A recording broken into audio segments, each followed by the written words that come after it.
Welcome back to the channel, guys. Welcome to my review of Stargirl Season 3, Episode 4. Now, right now, the primary suspect has been Cindy Berman, aka Shiv. While she's trying to be better, she hasn't exactly given the JSA a reason to trust her. And now we've found out key information that the killer's DNA is Dragon King's. Now, Cindy's arm was changing into those dragon scales.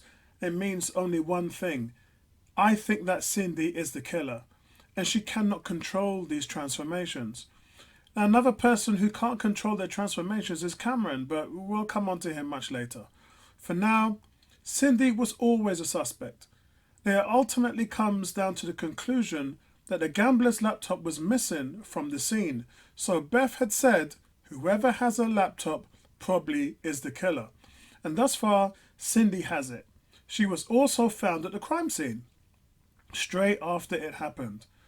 Not to mention, while Cindy seems to be somewhat cleared of the crime, when the autopsy report came back that the gambler was not shot but stabbed, Shiv is the only one that could have done that. So all roads right now, guys, points to Cindy, I'm afraid.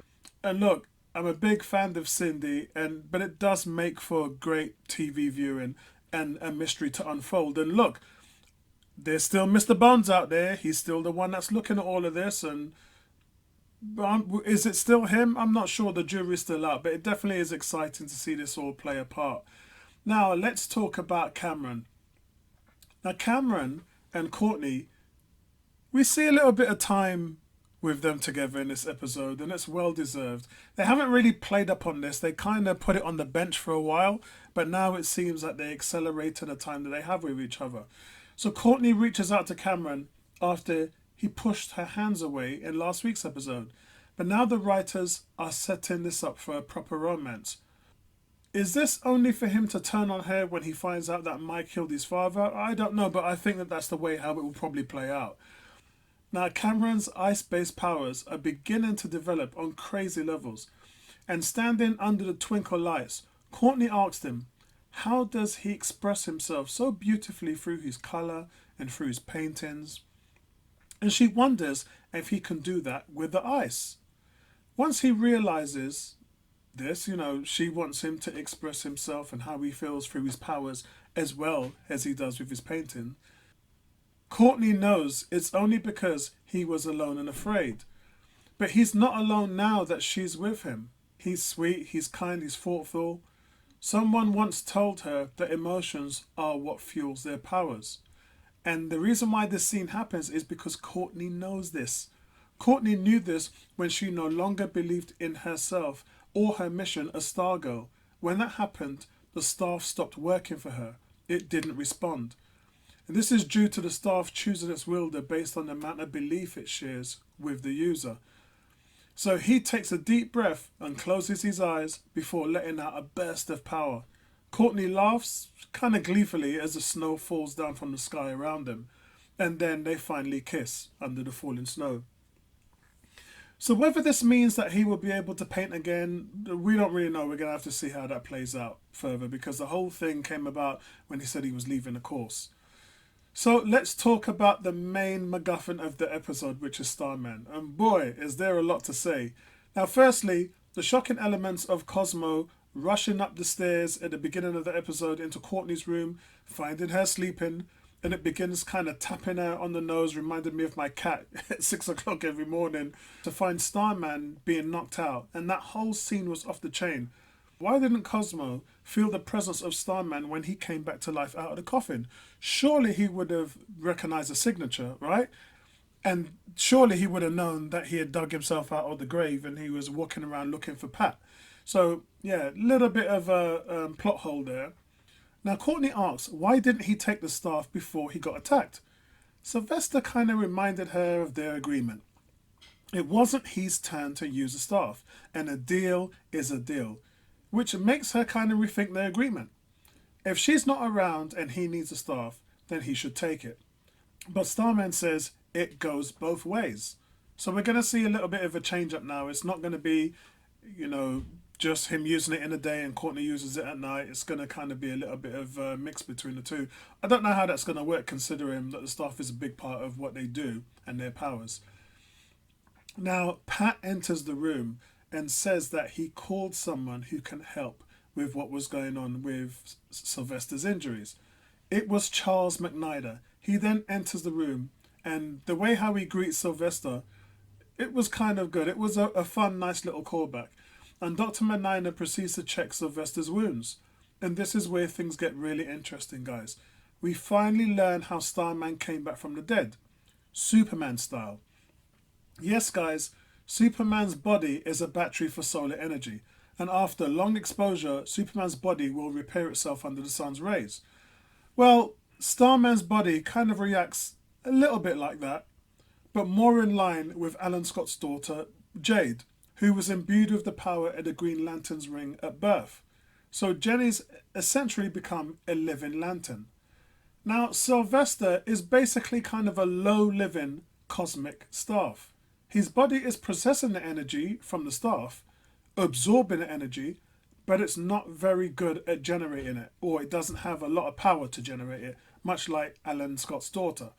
So he cannot fire cosmic bolts from or energy from his body, but with the little energy that's in his body, it does give him a benefit of a healing factor. Now, it's not surprising too, watching him bond with the staff in Courtney's training, seeing his eyes light up with cosmic energy, it must have some kind of payoff to his body, right? And it does. But whatever abilities he has along with this is anybody's guess. But as I said before, it's very low level. It took Superman less than a year to come back to life from death. But it took Starman 10 years for his body to heal from being impaled in episode 1 in season 1. So another important thing we learn, guys, from Sylvester, when he asks if he misses being Dr. McNider, Charles admits to getting more satisfaction from passing his mantle on to Beth Chapel, and says the next generation of heroes is what they should mentor. Now, under Pat's mentorship, they are in good hands. It's kind of then we see that Sylvester hasn't really passed the mantle on to Courtney. He's sharing it. So overall, guys, a lot of things were explained in this episode. For me, it's a solid 8.3 out of 10. And next week's trailers, we do see that Starman's anger is back, throwing his toys out of the pram. But I've got a theory with that. And you guys know the theory is called bloodlust. It means an uncontrollable desire to kill or maim others. Now, bloodlust refers to a state where a character is fighting without any inhibitions and cares about nothing else other than defeating an enemy. This is an emotion that normally follows someone who's been brought back from the death. Now, we've seen it in the comics and in TV's Arrow series with a person who's affected by the Lazarus Pit. The known people that are affected by it was Ra's al Ghul, Sarah Lance, Thea Queen, and also Roy Harper. But Roy Harper theorized that the Lotus didn't work on him, and this was due to his past history with the Merikuru serum. Remember, he actually had the Merikuru. So maybe that was the reason why his bloodlust kind of didn't last as long. Now, last week, I talked about Jakeem and Mike only getting 2 or 3 minutes an episode. And guess what, guys? This week, they got 2 or 3 minutes in the episode. But they begin to ponder that Dragon King could still be in the tunnels under Blue Valley. And maybe the gambler found out. Then that's why he got killed. So Mike wants to check this out, and maybe this improves their chances of finally solving the mystery and getting more sort of screen time before Courtney and the others find out too. Now, I won't bet on it. The lack of time between the two is still very frustrating. But there are tough lessons for Courtney to learn. Being Stargirl means having a boyfriend in Icicle. This can be a massive problem. Now, Cameron doesn't have control of his ice kinesis yet, or cryokinesis as he calls it, which is dangerous if he finds out the truth about his dad. Another fun part in the episode was the Crocs. They're still getting more involved in the neighbours' lives. Paula helping Barbara at work, and that paid off this week. We saw the boss sucking up to her, which is really good to see.